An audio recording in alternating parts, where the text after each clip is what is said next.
The bells of the convent tolled through the olive groves as if to count every heartbeat before the world changed.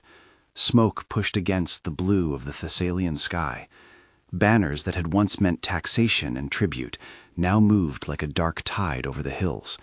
In the wobbling light, women in simple habits gathered at the threshold of stone and prayer, and what followed would be written down, crossed out, and half remembered, a history recovered in fragments.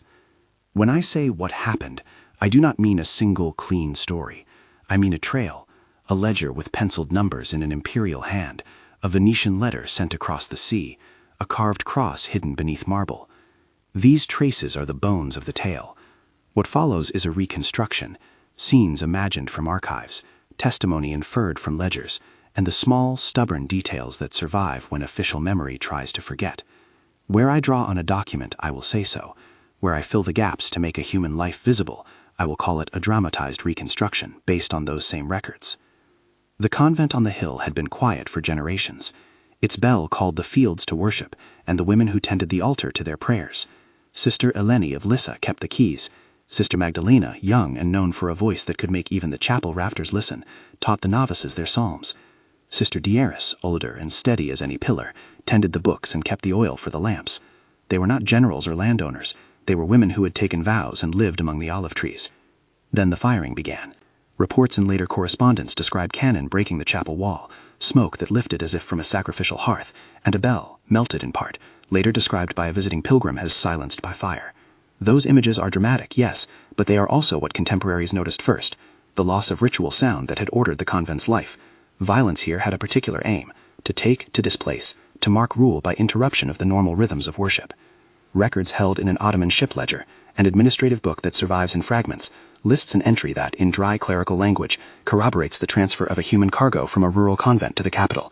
The ledger, cataloging goods and persons moved by the imperial fleet, names 22 women under a heading whose original clerical rubric is damaged. A later pilgrim's letter, carried to Venice and later annotated in a Vatican folder, places the same number in the region, but then, crucially, notes a smaller number in subsequent months. 11 remained when spring came, the correspondent wrote, adding that others were no longer in the lists. These are not neat statistics. They are the kind of archival breadcrumb that invites the question the title of this film asks: what do these entries conceal? If this story had a single opening image, it is the march down to the port. Imagine a procession not of triumph, but of dignity strained to the limits of human endurance. The convent women walked with veils pinned close, carrying the few sacred items they could manage: a prayer book, an icon wrapped in cloth, a small jar of holy oil. They were not silent to one another. Small words were shared like gloves. Sister Magdalena, as recorded in a later foreign account as a young soprano who kept a melody even in chains, is here in reconstruction.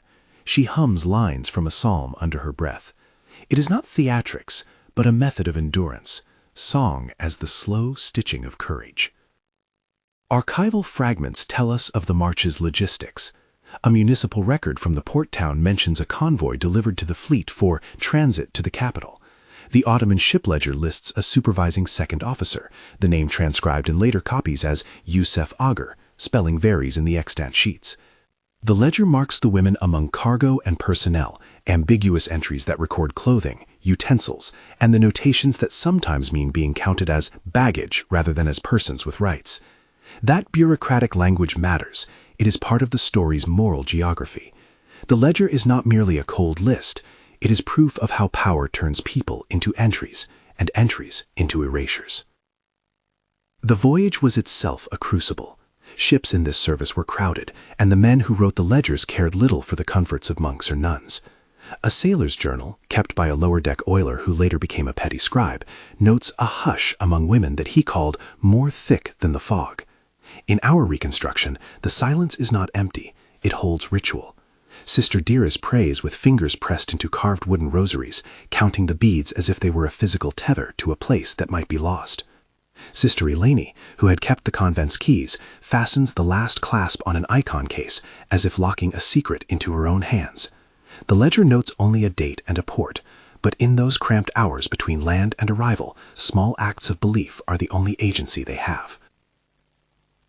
Arrival in the capital, called Constantinople by many contemporary European writers and known in Ottoman records as the imperial seat, introduced the captives into a world of protocol and paperwork. A procession before senior officials was not uncommon when the state moved groups for resettlement or service. According to an account kept among the Grand Vizier's administrative papers, a group of religious women and other captives were presented for inspection. The report speaks of offers made, the diplomatic language of conversion, patronage, or placement into servile service. The documents do not record the intimate conversations, the prayers exchanged in whispers, the faces of the women as they faced officials whose functions were administrative rather than personal. What the archives do record, in the clerk's hand, are options offered as policy. Some captives might be employed in palace service, others might be placed under the care of a household, and others still might be transferred to religious custodianship. Scribes marked names and made notations. For some women, these notations mysteriously stop. A palace ledger in a later column contains a number of blank entries next to where names once were, notations erased or left open. Those blanks are an evidentiary horror, the deliberate disappearance of a person from the bureaucratic paper trail. When a name vanishes from the registers, what follows in history is often silence. We must be cautious here. The Ottoman state's motives were rarely simple about religion alone. Imperial policy often blended military need, household labor demands, and political strategy. Officials sought to manage populations, extract labor, and consolidate control. Within that framework, religious conversion could be an instrument of incorporation, but was not uniformly pursued in the same way at every level of administration. Some officials prized pragmatic assimilation, others respected the value of keeping certain communities intact in exchange for taxes and loyalty. To insist otherwise would be to flatten complexity into caricature. Yet the lived experience of the nuns, as the Venetian letters and later European pilgrim accounts suggest, often amounted to a form of forced service that made religious life impossible and left little room for the observance of vows.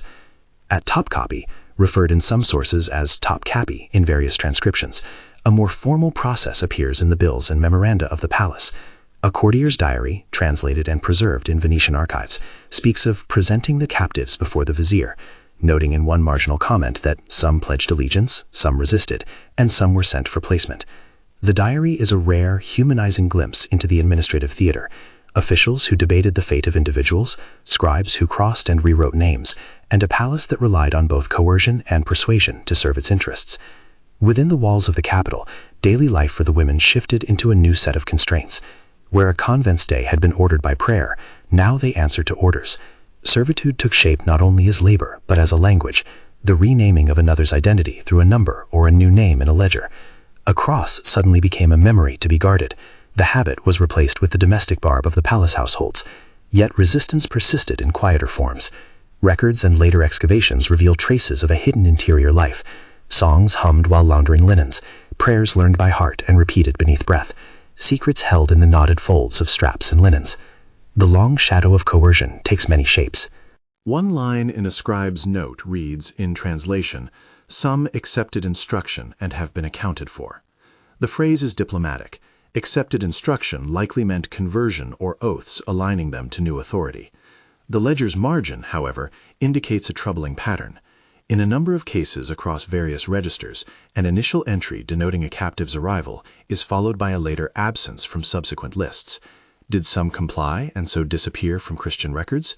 Did others die, were resettled, or absorbed into households? The paper speaks in ellipsis. European letters pick up the sigh. Several no longer listed, writes a pilgrim to his patron, who then crosses out the name with a hand that trembles just enough to make the crossing permanent. Resistance took forms beyond mere silence. There is an extraordinary strain in the archives that suggests the women worked to create private spaces where faith could be maintained.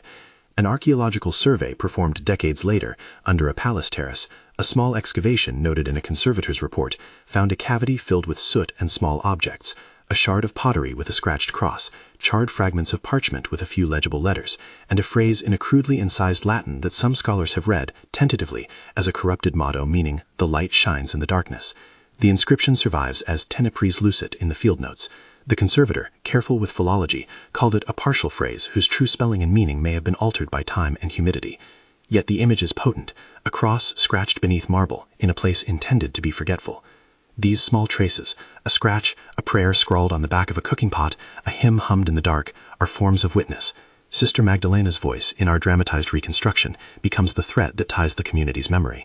In the lower chambers where the palace placed many service workers, she shapes a litany out of the fragments of psalms remembered from childhood. Her voice becomes a code, a first line that, when heard, means gather quietly, a second line that indicates burn this scrap when discovered.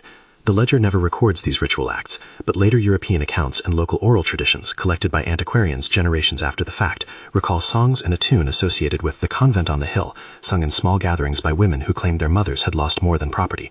Archaeology and archival research work together like light and lens. One cannot rely on stone alone. One needs the marginalia in a clerk's hand, the water-stained page in an envoy's folder, the illegible shorthand of a palace scribe. In this case, three kinds of documents converge: the Ottoman ledger that logs movement, a Venetian or papal correspondence that remembers names and numbers across distance, and the material traces unearthed under palace foundations. The ledger confirms movement. The Venetian letters supply context and lament. The excavation furnishes a tactile, almost palpable presence of belief.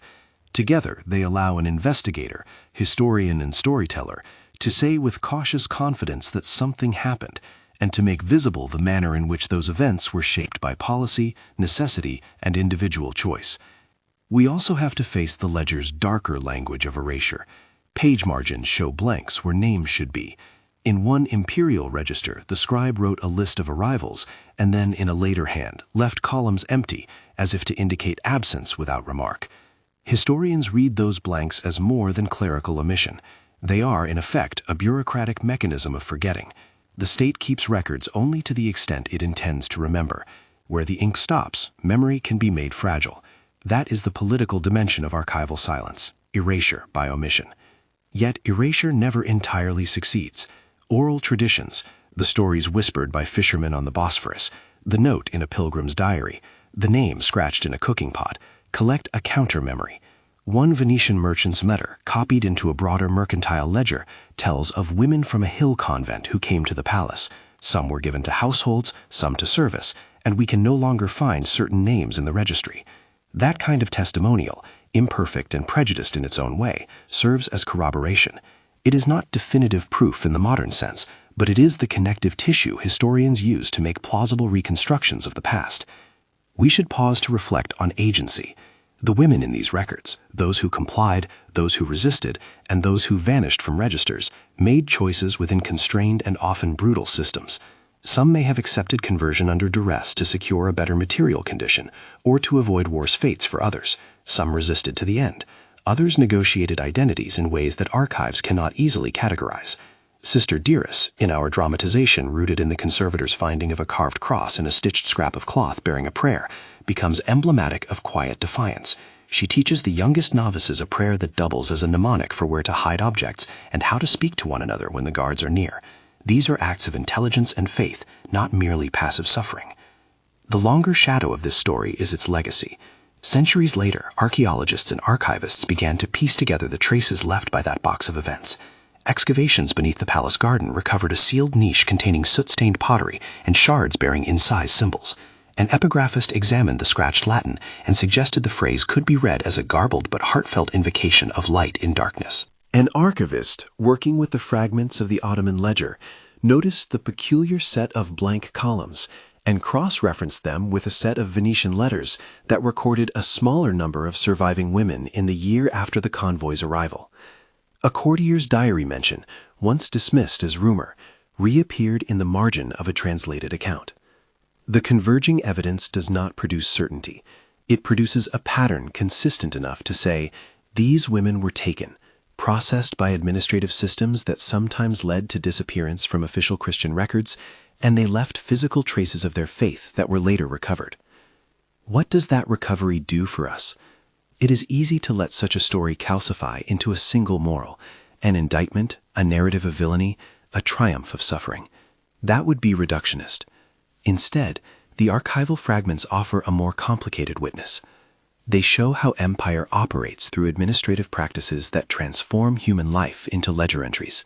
They show female agency within constrained conditions, preserving identity through prayer, hiding symbols where officials would not think to look, creating coded rituals that endure. They show the stubbornness of memory, how oral tradition and material culture can resist bureaucratic forgetting.